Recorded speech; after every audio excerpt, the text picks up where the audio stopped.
Collectorate തലത്തിലും താലൂക്ക് തലത്തിലും പ്രത്യേകമായിട്ടൊരു ടീമിനെ സജ്ജമാക്കിയിരുന്ന്, പ്രത്യേകിച്ച് ഈ ബോർഡർ ഷെയറിംഗ് ആയിട്ടുള്ള പഞ്ചായത്തുകൾ അല്ലെങ്കിൽ ബൂത്തുകളിൽ മലമ്പുഴയും പാലക്കാടും അതിൽ വരുന്ന ബൂത്തുകളിൽ പ്രത്യേകമായിട്ട് വോട്ടേഴ്സ് ലിസ്റ്റ് പരിശോധന നടത്തി. അപ്പോൾ എന്തെങ്കിലുമൊക്കെ പ്രശ്നങ്ങൾ കണ്ടെത്തിയിട്ടുണ്ടെങ്കിൽ അതൊക്കെ ASD ലിസ്റ്റ് എന്ന പ്രത്യേക ലിസ്റ്റിൽ തെരഞ്ഞെടുപ്പ് കമ്മീഷൻ ഇതിലൊക്കെ കൃത്യമായിട്ട് മാനദണ്ഡങ്ങൾ പറയുന്നുണ്ട്.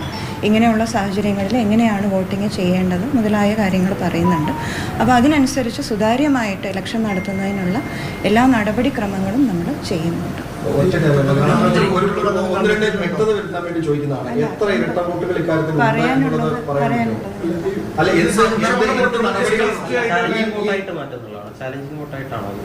നമ്മളതൊരു പ്രത്യേക ലിസ്റ്റായിട്ടാണ്, ഞാൻ പറഞ്ഞത്, പ്രത്യേക ലിസ്റ്റായിട്ടാണ് അത് മാറ്റുന്നത്. അപ്പോൾ അങ്ങനെയുള്ളവർ വോട്ട് ചെയ്യാൻ എത്തിക്കഴിഞ്ഞാൽ അതിന് കൃത്യമായിട്ടൊരു നടപടിക്രമമുണ്ട്. ഇലക്ഷൻ കമ്മീഷൻ പറഞ്ഞ നടപടിക്രമമുണ്ട്. അതനുസരിച്ച് മാത്രമേ അവർക്ക് വോട്ട് ചെയ്യാൻ പറ്റുള്ളൂ. മാത്രവുമല്ല, മറ്റൊരു മണ്ഡലത്തിൽ വോട്ടുണ്ടെന്നുള്ളത് മറച്ചു വെച്ചുകൊണ്ട് ഇൻറ്റൻഷനലി വോട്ട് ചെയ്യാൻ വന്നാൽ അത് റെപ്രസെൻറ്റേഷൻ ഓഫ് പീപ്പിൾ ആക്ട്, ജനപ്രാതിനിധ്യ നിയമം അനുസരിച്ച് കൃത്യമായിട്ട് ക്രിമിനൽ നടപടിക്രമത്തിന് വിധേയമാകുന്ന കുറ്റമാണ്. അതിന്റെ പരിശോധന ഞാൻ വിശദമാക്കി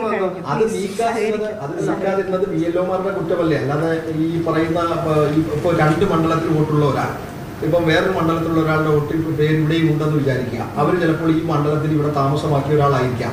അതുകൊണ്ട് തന്നെ അവർക്ക് ആ മണ്ഡലത്തിൽ ഒഴിവാക്കണമെന്ന് അവർ ആവശ്യപ്പെട്ടിട്ടുണ്ടാവാം.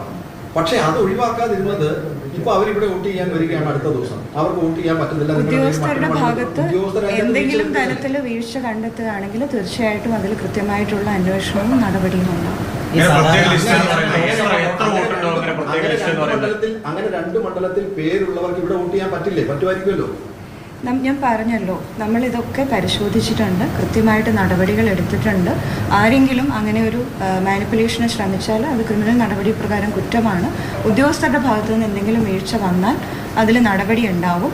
നമ്മൾ സുതാര്യമായിട്ട് ഇലക്ഷൻ നടത്താനുള്ള എല്ലാ നടപടികളും ക്ലാരിറ്റി വരാത്തതുകൊണ്ടാണ് ചോദിക്കുന്നത്. ഇപ്പൊ 2 പേരുള്ള ഒരാൾ അയാൾ അവിടുത്തെ പേര് ഒഴിവാക്കാൻ വേണ്ടി ആവശ്യപ്പെട്ടതാണ്. പക്ഷെ അത് ഒഴിവാക്കാത്തത് അവിടുത്തെ ഉദ്യോഗസ്ഥരുടെ BLOയുടെ പ്രശ്നമാണ്. അവർ ഒഴിവാക്കാതിരുന്നത്. അത് ഞാൻ പറഞ്ഞല്ലോ, BLOയുടെ ഭാഗത്ത് തെറ്റുണ്ടെങ്കിൽ തീർച്ചയായിട്ടും അന്വേഷണ നടപടി ഉണ്ടാവും. ക്ഷമിക്കണം, ഞാൻ പറയാനുള്ളത്